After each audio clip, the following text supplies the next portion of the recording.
Welcome again to another HxGN Hacks. I am Alex Bolin with Digital Thinker, and today we're going to switch it up a little bit. We're going to do something a little different. We're not going to be getting inside EAM, clicking around, and going through some of those components, but instead, we're going to talk about how to set ourselves up for success when inside of EAM or when expanding in EAM. So that work, and so we're going to talk a little bit about what happens, I say before you open the system, or if you're modernizing your EAM environment, or if you're going to be expanding into other capabilities within the product.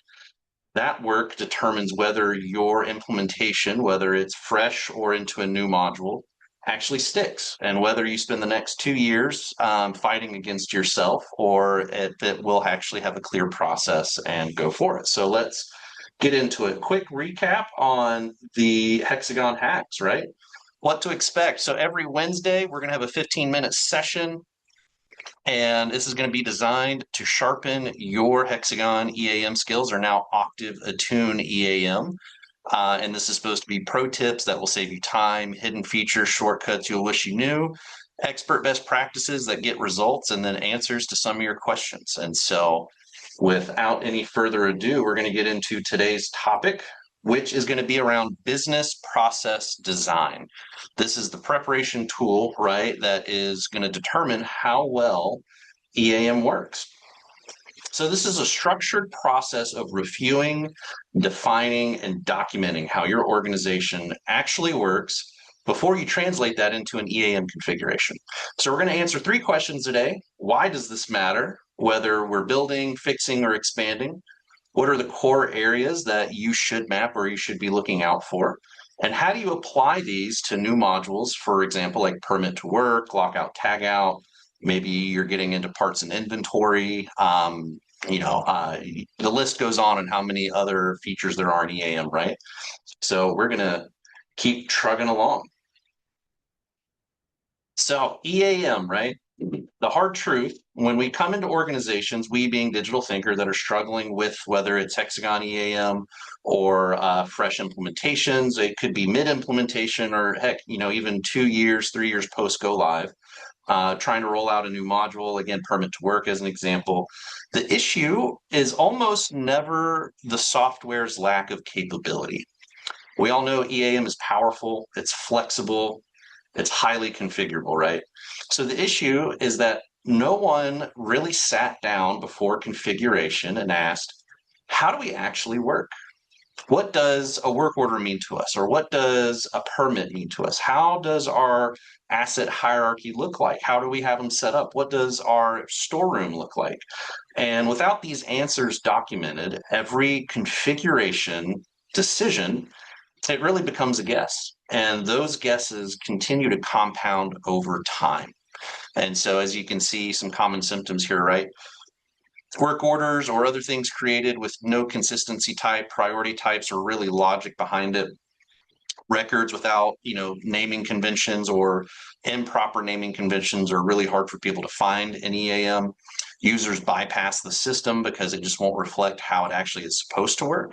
And then your reporting is going to be very difficult, right? And I mean, these are kind of the basics 101, but we have a firm philosophy here of like, be brilliant in the basics, because that's going to make everything else go really well. So what is a BPD, a business process design, or otherly commonly known as a business process review? At its core, it's a facilitated conversation, usually over a series of days, where you bring the right people into a room and you map out how your organization actually operates. Maintenance, operations, safety, procurement. You ask questions. We love pulling out the old school whiteboard and start doing workflows on the whiteboard, right? Document the decisions and come to a collective agreement. And what comes out of that process is a blueprint, a set of an agreed answers that your EAM configuration is going to be built from. And without it, whether you're building from scratch or just turning on a new module, you're building without a plan. I mean, we all know kind of the cornerstone of EAM is planning and scheduling and preventive maintenance, right? And so why would we not want to approach an implementation, whether it's a fresh implementation or expanding into another module, the same way, right? So planned work always yields good work. So today we're going to cover 3 areas that you must map before you build. When we run a business process design, we focus on these 3 core pillars: work and process flow. How does a work or permit, for example, get requested and approved? What types do you need? Is it a breakdown work order, PM? Are we doing projects? Something with lockout, tagout, right? What statuses does a record move through? And how do you prioritize? What do those priorities look like? So then, next we move into assets and inventory, right? How is your physical world structured, or how is your physical storeroom structured? What are the naming conventions behind it so we can make sure, everything's findable? And then lastly, people and access. Who uses the system? What can they do? And what can they see?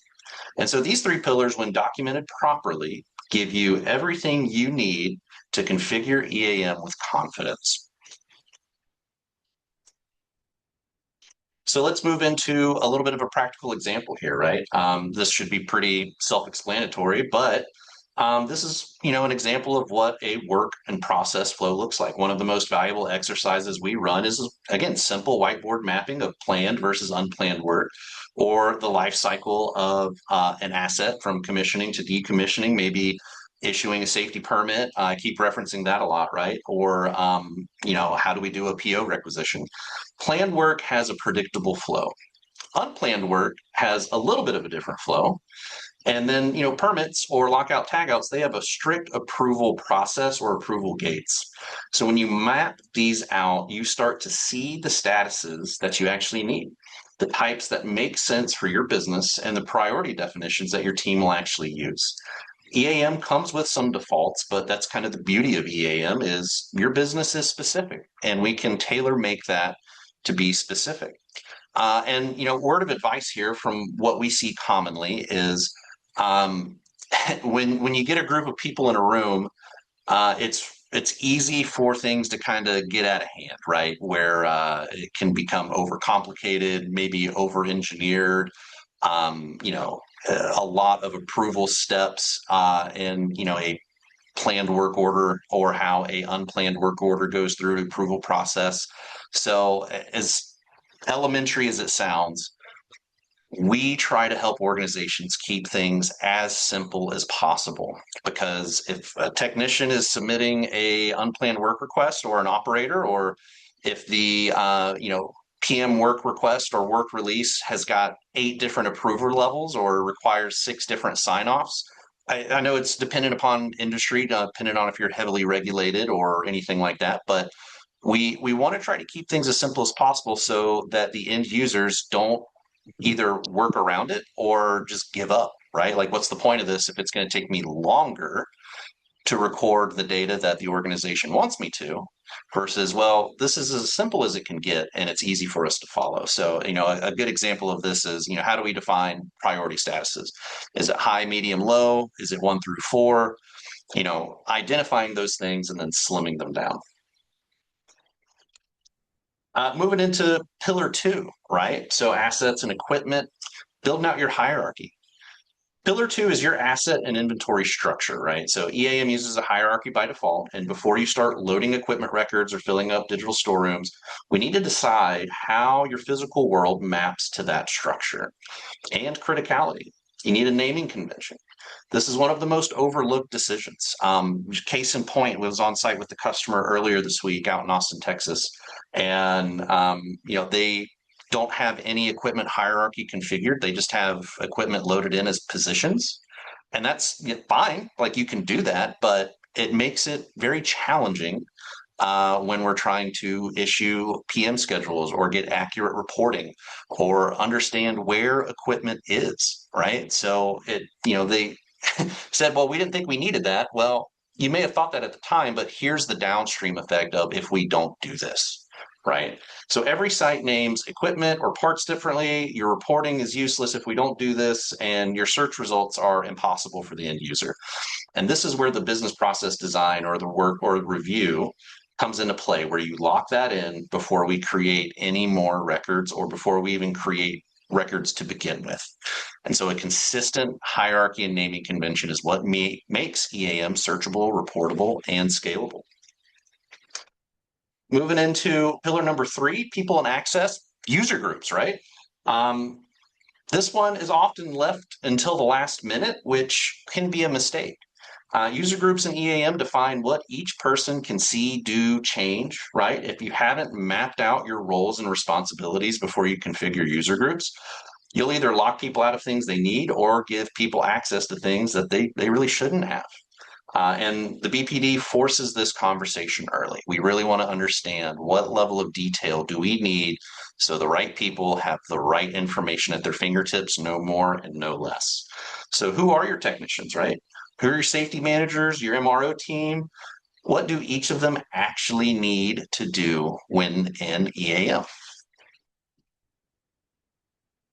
So what are we going to take away from today, right? I'm going to actually send something out to all you guys. And for those of you who are listening on the recording, you can visit our website after this and download the form yourself. But today, we're going to go through what we call the BPD Lite checklist. And this is a document I'll be giving to all of you. So here's a little checklist, a little reference sheet, right, that you can utilize to help, get you started.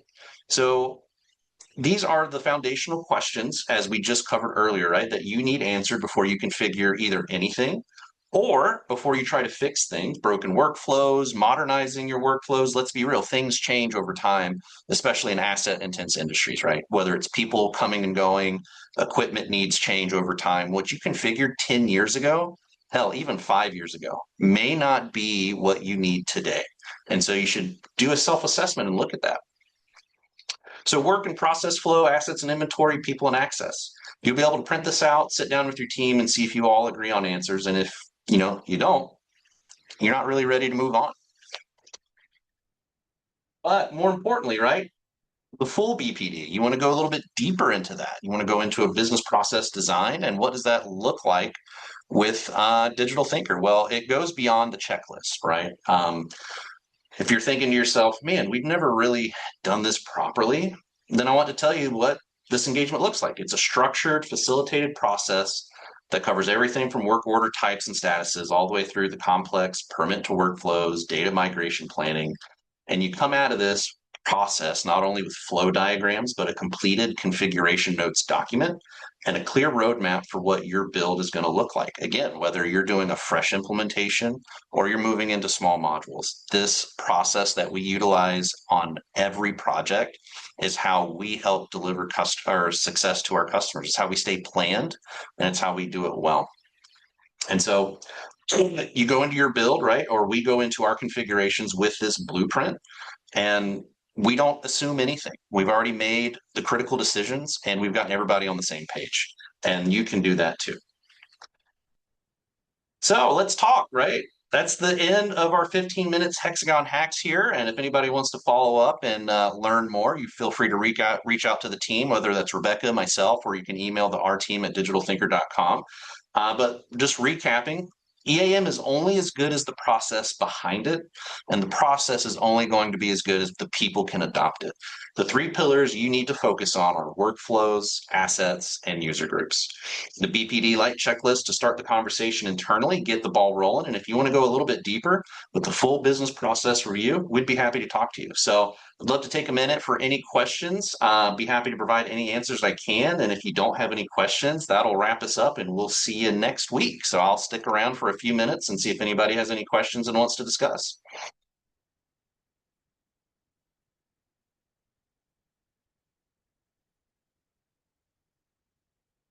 Dora, great question. In the chat, Dora asked, do we do a BPD that includes solutions outside of, Octave, Attune, EAM, and just focus on the business process versus product specific? So the business process design is not, it is not entirely specific to EAM. We can and we have utilized this business process design for APM, can be used for J5 or what's now known as Octave Tempo operations management. We utilize it for inventory and storeroom, right? Um, yeah, so for procedures outside of EAM, right, AKMS, Accelerator Knowledge Management System, while that application is kind of an out-of-the-box solution, it still does require a little bit of a business process review and a design, and we can go through that. So it can be used for other products, but it is geared towards EAM, and we actually we utilize a homegrown application to help build this. I'll be happy to show anybody that at a later time, but it helps automate the workflow designs, the asset hierarchies, and build the configuration notes. But great question, Dora.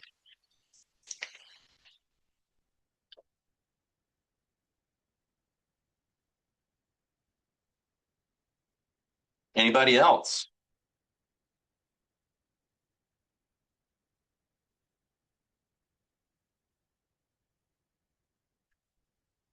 Yes.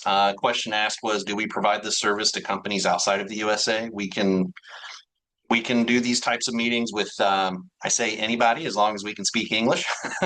Unfortunately, we're not multilingual over here, but we have facilitated BPRs and BPDs for companies in the UK, um, other places outside the United States, Canada, Caribbean. And then I see another question was asked about on-prem users. So this workflow and this strategy, if you will, is agnostic to if you're moving into the cloud or if you're an on-prem user or going to be an on-prem user. This is quite literally the core foundation to how you're going to deploy EAM. It does not get too technical into whether you're a SQL database or an Oracle database, because once you're inside of the product, it's kind of the same when doing the initial setup. The only things that are different is if you're on-prem in a SQL database, it's just the core code's configured a little differently, but good stuff. But we're so happy that you guys have been here, and we can't wait to see you on the next one. So thank you again for your time, and everybody take care of yourselves. Have a good one.